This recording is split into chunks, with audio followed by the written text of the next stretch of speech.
നമസ്കാരം. തിരുവാതിര, മൂലം, മകം, ഭരണി, ആയില്യം, അത്തം, ഉത്രാടം, ചതയം, രേവതി എന്നീ നക്ഷത്രക്കാരെയാണ് രുദ്ര നക്ഷത്രക്കാർ എന്ന് അറിയപ്പെടുന്നത്. ഇവരുടെ ജീവിതത്തിൽ ചില രഹസ്യങ്ങളുണ്ട് എന്ന് വേണമെങ്കിൽ പറയാം. കാരണം അത്രത്തോളം കാര്യങ്ങളൊക്കെ ഉള്ളിലൊതുക്കി കഴിയുന്നവരാണ് ഇവർ. കടലോളം കാര്യങ്ങൾ ഇവർ ഉള്ളിലൊതുക്കാറുണ്ട്. അത്രയ്ക്ക് ദുഃഖങ്ങളൊക്കെ മനസ്സിലൊതുക്കി ആരോടും പറയാതെ മുന്നോട്ട് പോകുന്നവരായിരിക്കും ഈ രുദ്ര നക്ഷത്രക്കാർ. മറ്റാരുടെ സഹതാപമോ ഒന്നും തന്നെ ആഗ്രഹിക്കുന്നില്ല ഇവർ. ഇവരുടെ വിഷമങ്ങളിൽ മറ്റൊരാൾ സഹതപിക്കുന്നതും സഹായങ്ങൾ നൽകുന്നതും ഒന്നും ഇവർ അത്ര താല്പര്യമായി കണക്കാക്കുന്നവരല്ല. മറ്റുള്ളവരുടെ വികാരങ്ങൾക്ക് വളരെയധികം പ്രാധാന്യം കൊടുക്കുന്ന ഇക്കൂട്ടർ സ്വന്തം സന്തോഷങ്ങൾ വരെ മറന്ന് മറ്റുള്ളവർക്ക് സഹായം ചെയ്യാനായി ഒരു മടിയും ഇല്ലാത്തവരാണ്. ഇവർക്ക് ജീവിതത്തിൻ്റെ ഒരു ഘട്ടത്തിൽ എല്ലാവിധ ഭാഗ്യങ്ങളും നഷ്ടമായി, അല്ലെ എല്ലാവിധ ദുഃഖങ്ങളും വന്നു ചേർന്നു എന്നൊരവസ്ഥയുണ്ടാകും. എന്നാൽ പോലും അതിൽ നിന്നൊക്കെ ഈശ്വരൻ്റെ കടാക്ഷം ഒന്നുകൊണ്ട് തന്നെ കരകയറാനായി അല്ലെങ്കിൽ ജീവിതത്തെ തിരിച്ചു പിടിക്കാൻ സാധിക്കുന്ന നക്ഷത്രക്കാരാണ്. സ്വന്തമെന്ന് കരുതിയവർ വരെ പുറകിൽ നിന്ന് കുത്തിയിട്ടുണ്ടാകും ഇക്കൂട്ടരെ. എങ്കിലും പോരാടി വളരെയധികം നേട്ടത്തിലേക്ക് എത്തുവാനുള്ള ഭാഗ്യം ഇവർക്ക് ഉണ്ട്. ജീവിതത്തിൽ ഒരു പോരാട്ടമായിരിക്കും ഇവരുടേത്. ഒരുപാട് വിഷമസന്ധികളെ തരണം ചെയ്ത് ജീവിതത്തിൽ എത്തിച്ചേർന്നവരായിരിക്കും ഈ രുദ്ര നക്ഷത്രക്കാർ. ഭാഗ്യം വളരെയധികം തുണയായി ഇവർക്ക് ഉണ്ടാകും. സ്വന്തം വിയർപ്പ് കൊണ്ട് നേടിയെടുത്ത്, അതായത് സ്വന്തമായി അധ്വാനിച്ച് നേട്ടങ്ങൾ കൊയ്യുന്നവരാണ് ഇവർ. ഒരുപാട് നേട്ടങ്ങൾ ഇവരുടെ ജീവിതത്തിൽ വന്നു ചേരുകയും ചെയ്യും.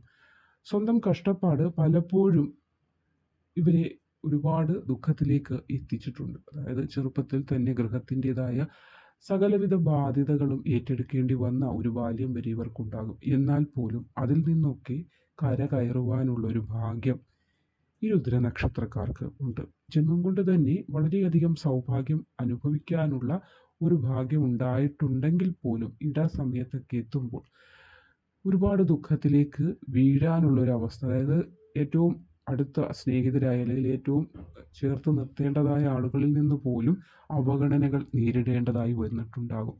പക്ഷേ പിന്നീടുള്ള സമയങ്ങൾ ഇവരുടേതാണ്. അതായത് ജീവിതത്തിൽ അത്രത്തോളം ഉയർച്ചയിലെത്താൻ ഈ കൂട്ടർക്ക് സാധിക്കുന്നതാണ്. സഹായം, സ്നേഹം ഇതൊക്കെ നിഷേധിക്കപ്പെട്ടവർ കൂടിയാണിവർ. അതായത് ആരെങ്കിലും സഹായിക്കുകയോ സ്നേഹിക്കുകയോ ചെയ്താൽ അവരിൽ നിന്ന് തിരിച്ചടികൾ ഏൽക്കേണ്ടി വന്നിട്ടുണ്ടാകും. എന്നാൽ പോലും ആരുമായൊരു ശത്രുതയ്ക്കോ അല്ലെങ്കിൽ ആരോടും ഒരു വൈരാഗ്യത്തിനോ പോകാത്തവരാണ് ഈ രുദ്ര നക്ഷത്രക്കാർ.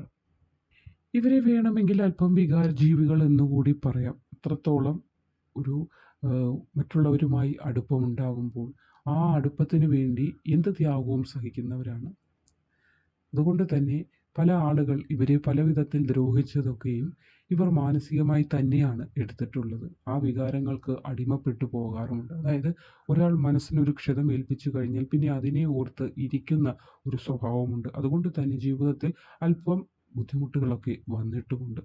എന്നാൽ 28 വയസ്സിനും 35 ഇടയിലുള്ള സമയം ഒരു വഴിത്തിരിവുണ്ടാകുന്നതാണ് ഈ രുദ്ര നക്ഷത്രക്കാർക്ക്. നല്ലതും മോശവുമായ ഒരുപാട് സാഹചര്യങ്ങളെ അതിനു മുന്നേ അനുഭവിക്കേണ്ടി വന്ന ഇവർക്ക് 28നും 35നും ഇടയിലുള്ള സമയം ഏറ്റവും ശുഭകരമായ മാറ്റങ്ങൾ ഉണ്ടാകുന്നതാണ്. വളരെയധികം സംഭവബഹുലമായ ഒരു മാറ്റം ഇവരുടെ ജീവിതത്തിൽ 28നും 35നും ഇടയിൽ സംഭവിക്കുന്നതായിരിക്കും. അപ്പോൾ ഇങ്ങനെ ഈ രുദ്ര നക്ഷത്രക്കാരായ ആളുകൾ നിങ്ങളുടെ ജീവിതത്തിലും ഇതേപോലെയുള്ള സംഭവങ്ങൾ ഉണ്ടായിട്ടുണ്ടോ? നിങ്ങളും ഇതേപോലുള്ള സ്വഭാവക്കാരാണോ എന്നതുകൂടി കമൻറ്റ് ചെയ്യുക.